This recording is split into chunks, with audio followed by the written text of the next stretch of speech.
Alright, thanks everyone for joining. In this video, I will be explaining 4 curves of recession. But before we get into this, there's one important thing to understand that what recession is. So if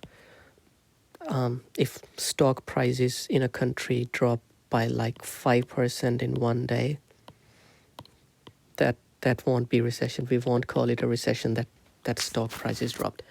But for a recession, economy of a country, or to make it simple, we call GDP of a country, has negative growth for 2 quarters consecutively. 2 quarters. So for example, let's say GDP of a country in first quarter of 2019 was $100. In second quarter, it dropped to $99. We won't call it a recession yet because it's just 1 quarter yet. But in next quarter, it further drops to $98. That's when we know that it's a recession. So let's get into curves. There are 4 curves. It's called curve because it's kind of when it's represented on map, that's what those are the shapes it makes. So the first one is a V-shaped, and then we have U-shaped,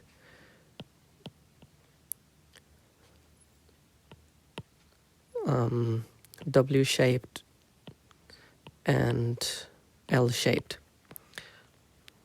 So I would call the V-shape the best one.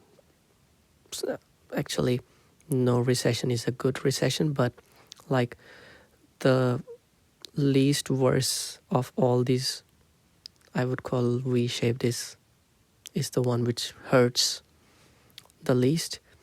Then is the U-shaped, and these two are more scary.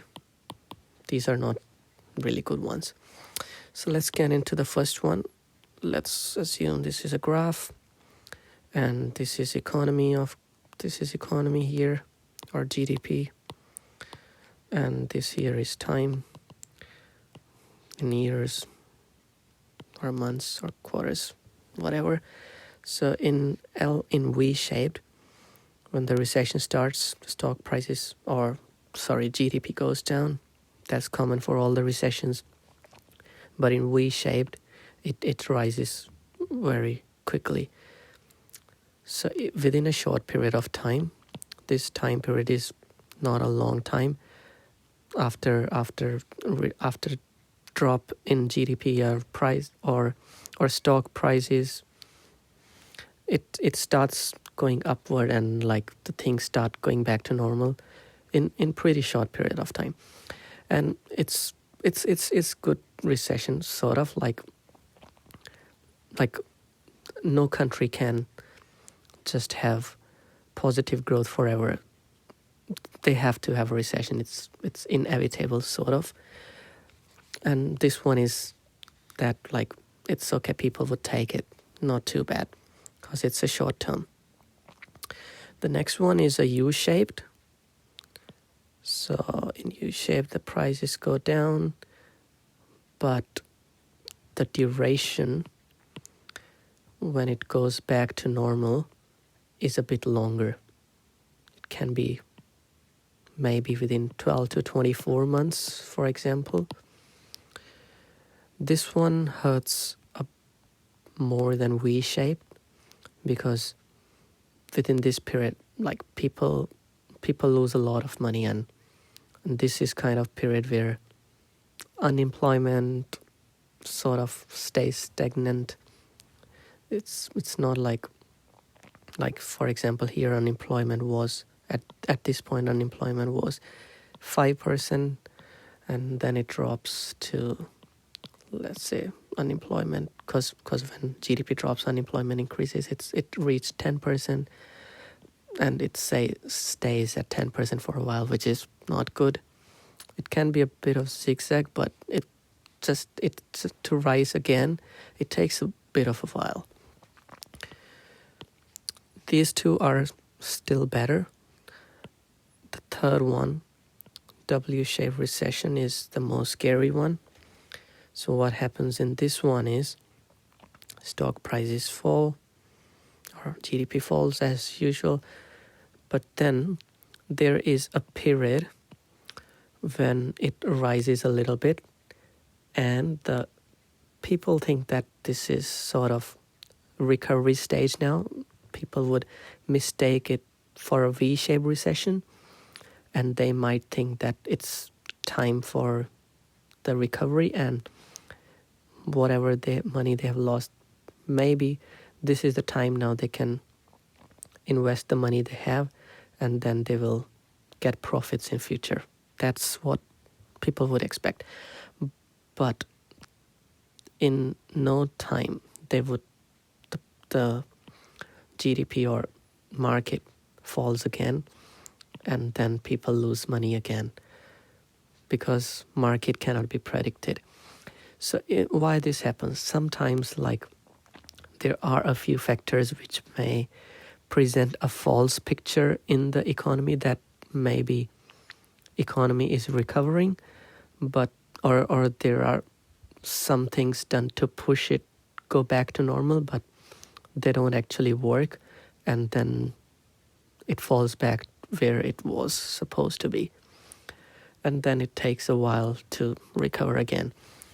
So this is, I guess, the scariest one, because people lose money here first, and when they think they can reinvest now, they lose again, which is not good. So that was W-shaped recession. I think that is the most scary one. And now the fourth one we have is, it's called an L-shaped recession. So on graph, the market falls first, but it's not like V-shaped, U-shaped, that it would recover. In U-shaped, it's a long period, but in L-shaped, it stays stagnant after falling. That's very rare, but it definitely can happen, and I think it has happened in the past. And I think in Japan, I'm not sure, but yes, it can happen, and it happens. The economy falls, and then instead of going back to the recovery stage, it just like stays here for like very long term, and doesn't goes back to where it was, like at this stage. In this one, it's bad, but it's not as risky as W-shaped recession. This can happen in like really bad events. I don't want to name it, but yes, so this one was L-shaped recession, and here we have all the 4 shapes of recessions. Thank you very much. I hope you liked the video. Please subscribe if you would like to stay updated with